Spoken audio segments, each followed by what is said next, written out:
Hello, welcome to the Bipolar Yogi podcast. I am the Bipolar Yogi. What does that mean? Well, I'm bipolar and I practice yoga.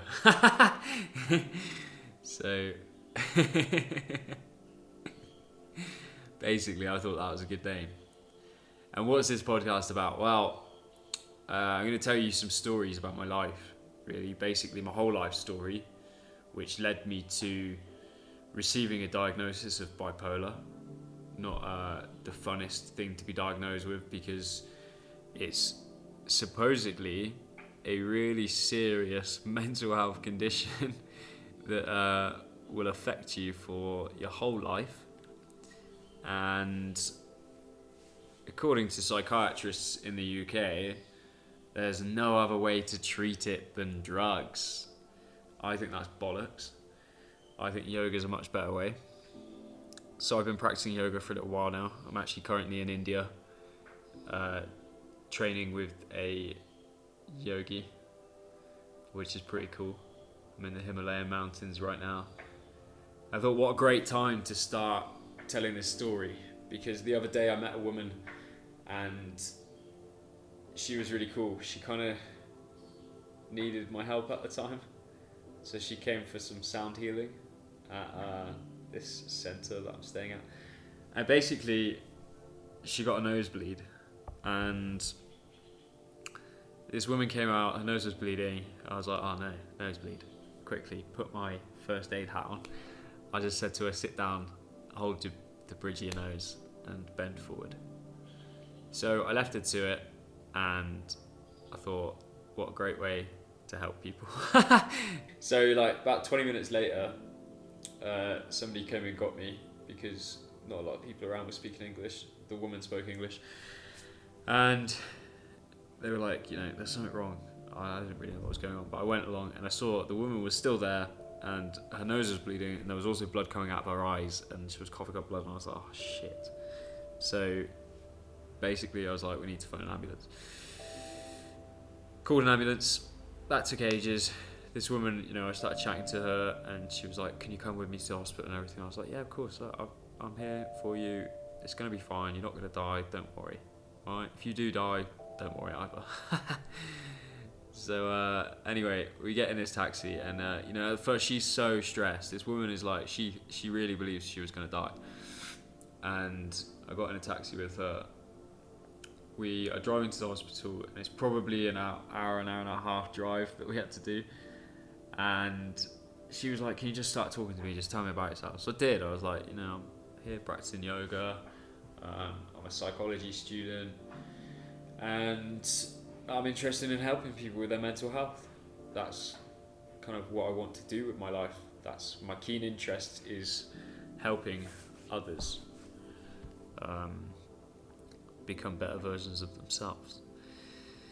So as we were chatting in the taxi, it became apparent that she really needed somebody to talk to about all kinds of things. And I was talking to her very much about meditation, about Eastern spiritual practices that have helped me in my life and could possibly help her as well.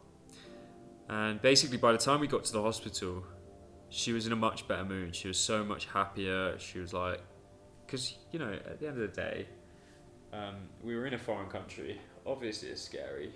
However, we were in a taxi on the way to the hospital and I just said to her, there's no better place that you could be right now, given the circumstances, obviously. I mean, I could think of 1,000 better places. No, I couldn't. I could think of 1,000 better circumstances. However, the circumstance was the circumstance and there was no changing that. And so it's either, what is the present moment right now? This is the present moment. Objectively understand that this is what's happening now. Is there anything that we can, could this be any better? If yes, change it. If no, don't worry about it. If yes and you can't change it, then accept it and be patient because it will change itself. So, yeah, we basically sat and chatted about that for like an hour and a half, about being present and meditation and things. Then she went into the hospital, and that was again a traumatizing experience for her. They shoved something up her nose to stop it bleeding, and then we had to get back in the taxi and drive home. And as we were driving home, I then started to tell her about my psychosis stories, my bipolar stories, some of the stories that are absolutely mental. I won't go too much into them right now because I'll save them for some later episodes, because we need to crack on with painting a real picture before we get into the deep stuff. But anyway, this woman said to me, she said, "You're very interesting, you know, and maybe you should write a book or something." And I just thought, well, this is what I enjoy doing. I really enjoy telling people my stories, showing people that you can spend 6 months in hospital, you can be tied up in a Vietnamese psychiatric ward and come out of it and be in the best place of your life. So that's what I want to show people. That's what I like to share with people. I like to inspire people that this is the way. There is hope for everybody. And with mental health, we just need to reframe it. We just need to look at it differently, because everybody's coming out as neurodivergent at the moment. Everybody's like, oh, I've got a neurospicy, I'm neurotypical, I'm this, I'm that. And it's like, who isn't now? It's an upgrade. The human consciousness is upgrading. This isn't like an accident. This is how we widen our perception. So I want to tell people my story and explain how I see the world, how I understand these so-called illnesses from an inside perspective. The amount of psychiatrists that said to me, you know, you're going to have to take medication for the rest of your life, you're going to have to do this, do that, you're not going to be normal. And I was like, have you ever had psychosis? Like, have you ever experienced mania? Have you ever really been depressed? And normally the answer is no. Maybe people have, you know, experienced a little bit of depression. Everybody gets down a bit, you know, in the winter. We all get sad, don't we? A bit seasonal affective. But real depression, like not being able to get out of bed, anxiety that cripples you, or mania where you are just the highest of highs. No drug compares to it. It's pure bliss. But then you can get very lost in it, very lost in the psychosis, in the open perceptions, in the a load of birds just flew off the roof. That was really cool. Anyway, let's not get carried away. So that's why I started this podcast, because of that woman. In addition to that, I hiked Everest Base Camp a few months ago, and I was having conversations with the group that I was hiking with. We would talk very deeply about spiritual subjects. Again, very much telling my story, and people being pretty blown away.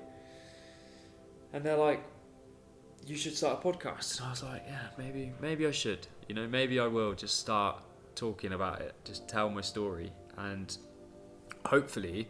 Because like I say, I enjoy just going around and having these conversations with people about what I've been through, and giving people advice, showing people techniques, tools to manage mental health, to navigate this world, this realm that we find ourselves in, and yeah, just helping people out in that way. And I'll do that to anybody. I will just freely give my energy to other people as much as I can.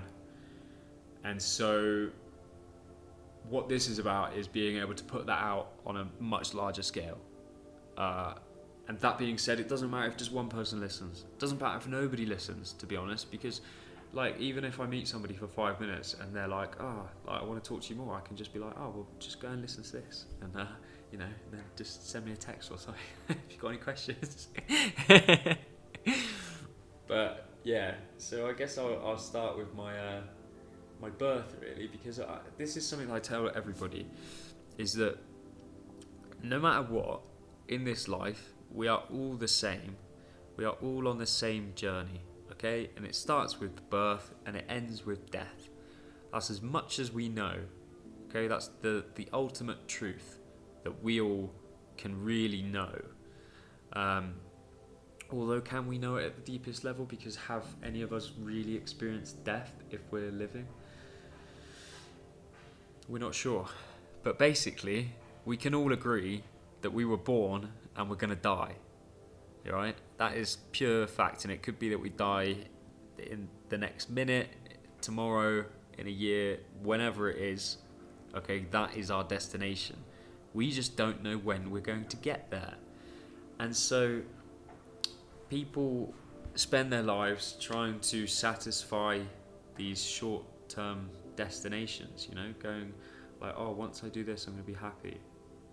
Like creating small destinations within their life and like trying to get there. And then they get there and they're like, oh no, I need to go somewhere else. And it's because they don't realize they're still on a journey. The whole thing is a journey. We're born and then we die. That is our ultimate destination. So once you realize that, then you realize like, oh, okay, well then whatever is happening on this journey, it doesn't really matter. Like we just have to accept it. We just have to accept like wherever we are right now is just where we are. That's just it. There's no other thing than this right now. So we just accept it. We're just like, okay. And then all of the journey just becomes pleasant because it's like, yes, we can set our intentions on, getting to places and doing things within this journey. However, how we get to these things and knowing that these things aren't the final destination and knowing that there's a continual journey after that is like, we're not going to get lost and sucked in. I like to explain my own opinion. Is it my opinion? I guess my opinion. My opinion on free will and fate. So people think about free will and they think about fate, and it's like, oh, if there's like, if there's a divine presence, a divine consciousness, then do we actually have free will? If everything's predetermined and oh, you're just in the place that you're supposed to be and all of this, then do we really have free will, or is everything just predetermined and we're all just living in a matrix? Well, here's how I understand it, and this is from my experience. So it might not be this experience of everybody, but this is my own experience, is that intention setting is very important. And intention comes from free will. Okay, so I can set my intentions to do something, to go to a place. Okay, right, my intentions are to get to India, for example.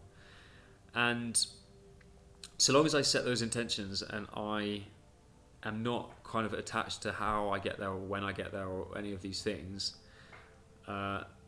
then divine intervention comes in and just kind of celestial guidance happens, in my opinion. Or, from a psychology perspective, maybe I'm just priming my subconscious mind to create these things. But then it's like, well, is the collective unconscious a thing? And so, are we just like putting things out there? For example, we might just put out there that I want to get to India, and I chuck that into my conscious mind. Okay, that's my conscious decision. Then it goes into my unconscious. Then it becomes part of the collective unconscious, and then all of these like things happen that I end up in India just by magic, really, is what I'd say. Like these, once you start tapping into the power of the universe, the laws of attraction, all of these things, they have different names, but they're all just the same thing. It's working in alignment with yourself and with the universe. Then everything just comes together nicely. So anyway, I was born in Scotland, up north of the UK, just outside of Glasgow. My mum, she's a gardener. My dad, he was a heroin addict. I say he was because he's not anymore. And yeah, I moved down south when I was 2 years old. So fortunately, I got a southern accent, and I was raised in the south of England rather than just outside of Glasgow. I think that was quite fortunate. I think I got pretty lucky there. No offense to the Glaswegians, but I think that's just a bit of luck for me. Coming from like quite a poor family as well, it's I was really lucky with where I was raised. So yeah, my dad, he wasn't really around that much. He was shooting up um, when I was a kid and partying, and I don't know why I knew that from such a young age. Like I knew that he was a heroin addict. I think my mum had told me. I'm not really sure. And so yeah, I went through my whole childhood just knowing that my dad was a heroin addict, which is a really weird thing to know as a like, I don't know, 7-year-old child, 8-year-old child. I think the last time I saw my dad when I was a child, I'm pretty sure we used to visit him in the summer holidays. We used to go up to Scotland and visit him. And yeah, I remember this one time we went up there, me and my older sister, and he had a girlfriend, and we were just like chilling at their house. I don't know, and he was always partying, he always had loads of friends around. But then I just remember it was like the last day we were there, and he was supposed to drive us back down south, and he took us shopping, me and my older sister. We went to like a Primark, I guess. I don't know if it was a Primark, but it was like a big cheap clothes shop. And we went round and we like picked out loads of clothes, and I was like, oh, this is great. Because my mum's always going on like, oh, you need your father to buy you clothes and blah, blah, blah. Your dad should be doing this and that, and he doesn't give me any money. And I was like, okay, Mum, I'm only 7. You know, alright, I'll ask him. So yeah, we managed to get him to take us to the shop and buy us loads of clothes. So we were going around as a kid, and I'm like, oh, this is great. I'm, picking out all these clothes. Well, this is really cool. Very exciting moment as a child.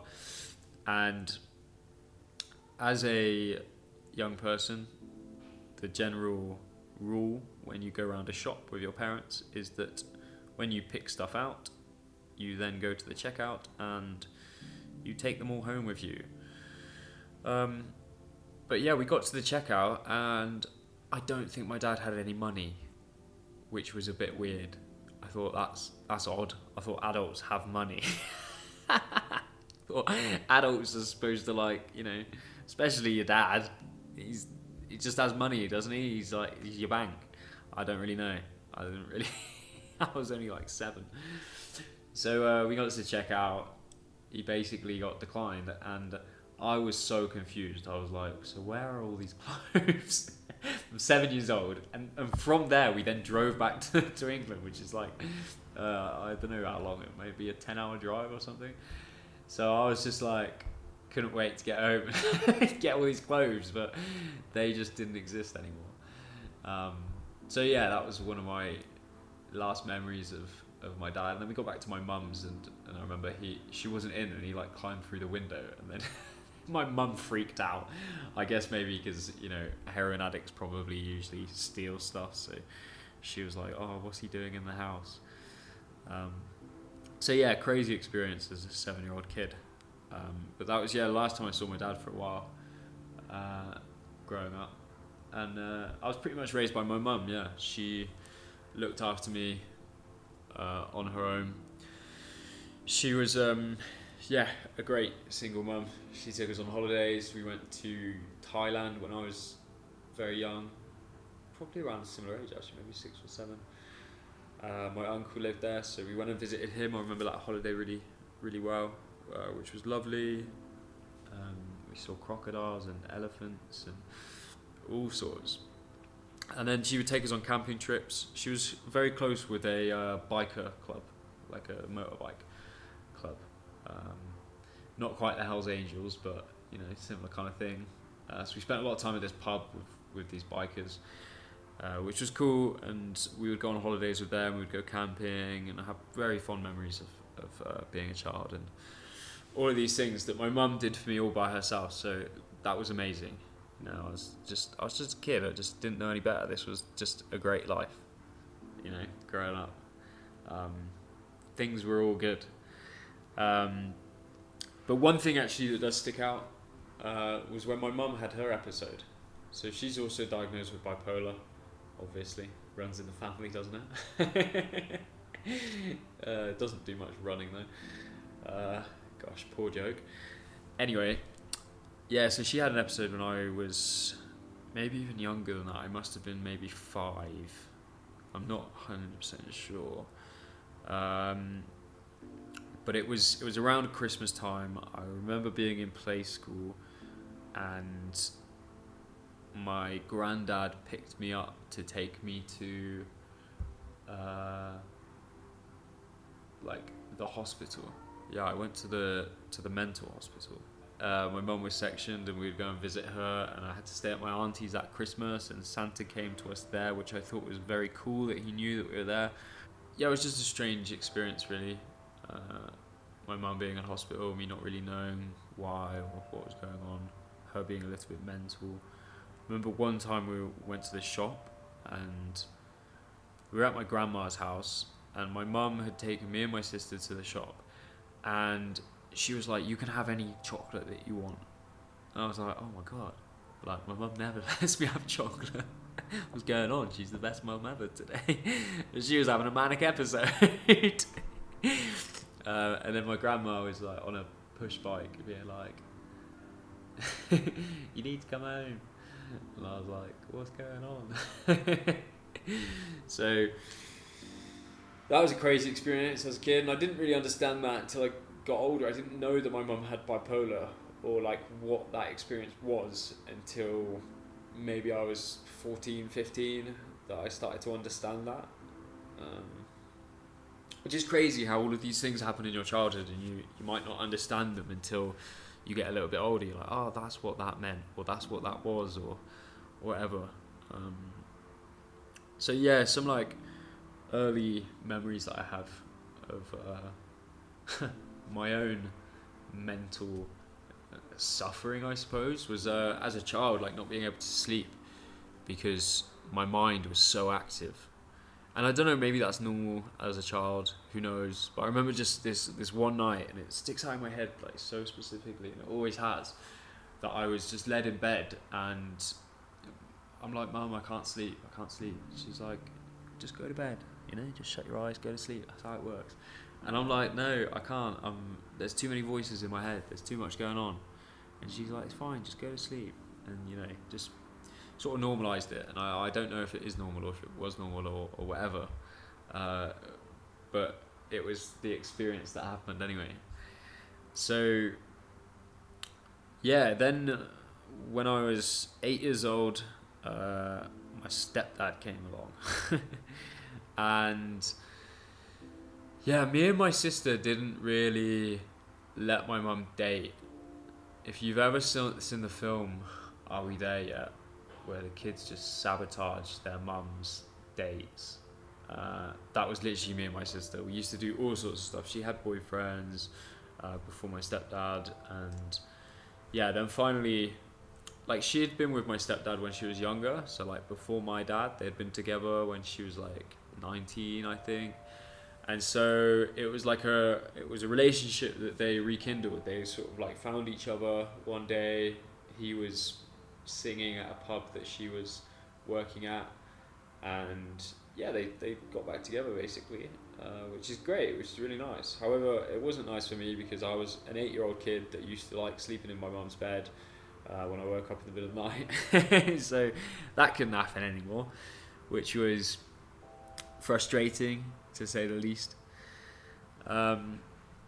So yeah, then my relationship with my stepdad wasn't great. It was quite abusive at times, physically. But also I was an arsehole.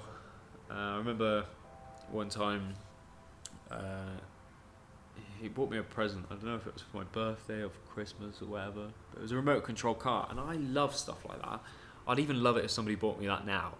I love stuff like that. I don't know why. I'm just a classic I like to play with things like that. And yeah, so because he bought it for me, I was like, what a shit gift. And I remember I went upstairs and I threw it out my bedroom window and it all smashed to pieces. And I think now, like, no wonder he's never bought me a present ever since then. I always think it like Christmas or my birthday, oh, why has he not bought me something? My mum just writes his name in my card and I'm like, oh well. So yeah, but then yeah, growing up, like he was quite physically abusive, which wasn't ideal. Like we would argue, and yeah, he had some drinking problems, drug problems, and things were quite stressful in that respect. So that was like sort of my home life as I was growing up, in my primary years, shall we say? And yeah, going through school at this time, I was like, I didn't hate school, but I didn't love school. You know, I was a smart kid, but I was a little shit. So I would get pretty angry a lot of the time. I don't know. I guess when I didn't have things to do, when I got bored, I became angry. I became agitated, and often, yeah, I would be disruptive and stuff. There was one time when I was really young, I ran away from school actually with a girl in my class. We made a plan. We knew exactly what we were doing, and basically we decided at lunchtime. All of the like preschool kids, some of them got picked up at lunchtime. So we knew, like I was smart, okay? I was maybe 7, 8 years old, and I knew that these younger kids, sometimes they got picked up at lunch or sometimes they got dropped off. So there was parents walking in and out of the gate at that time. So I said to this girl, I was like, that's our window of opportunity. We just jump in and we just blend in with these kids and adults. And so yeah, one lunchtime we just walked out the front gates. Nobody noticed. We walked all the way home to my mum's house, a couple of kids, and we got there and nobody was home. My mum was home. And so we were like, oh right, what do we do then? So we hid behind a bin outside my house as we decided, like, what are we gonna do? We didn't think this far forward, okay? We were 7, 8 years old. We ran away from school. We've got home. Nobody's home to let us in, so we're just stuck outside. So yeah, we just sat there for a bit, and then we're like, right, should we go back to school then? And then we had to try and come up with excuses, like, where have we been? Maybe they won't notice, like, who knows? So we get back and everybody had been looking for us. Like, they had the whole school. It was only a small school, but they had the whole school looking for us. And we were like, oh no. And yeah, my friend, she made up an excuse. She was like, oh yeah, he fell over and hurt himself. So yeah, we just decided that I was trying to help him or something. I don't know. We were just making up these excuses. They were like, you're talking bollocks. So we got into trouble, of course, and we had to sit outside the headmistress's office for a whole week at lunchtime. So we weren't allowed to play outside. So that was our punishment. And then yeah, like another notorious story from primary school was when I kicked a teacher in the balls. He was being a bit of a prick, so he deserved it. But so yeah, let me just start from the beginning. It was the end of the day, right? Set the scene. End of the day, and we're getting ready to go home, and everybody's like sort of getting their stuff. We would go into the cloakroom, get our bag and our shoes and whatever, and then we'd go and sit in and wait for the teacher to say you're allowed to go now. And yeah, as I was walking back into the classroom, some kid turns to me and was like, call me fat. And I was like, what? And then he was like, yeah, you're fat. And I was like, well, that's not very nice. So I got really angry, like really, because I was fat. Like it doesn't annoy you if somebody calls you fat and you're not fat, does it? But if you're fat, it's gonna annoy you. I was a chubby little kid, so I ran over and I kicked him, and that was all the teacher saw. Obviously, the teacher didn't even call me fat, and then the teacher I then went to leave and go into the cloakroom and go home. So I was like really angry. I don't know. I just got so angry. I used to really. It was like I would hold in all of these emotions, and then one day I would just explode. And this was one of the day, and he obviously just tipped me over the edge. So then I was in this real anger kind of situation, and I was trying to leave, and then the teacher came into the cloakroom and he grabs me and he's not letting me go through the door. I just wanted to get out. I just wanted to go home. It was the end of the day. I should have been allowed to go home.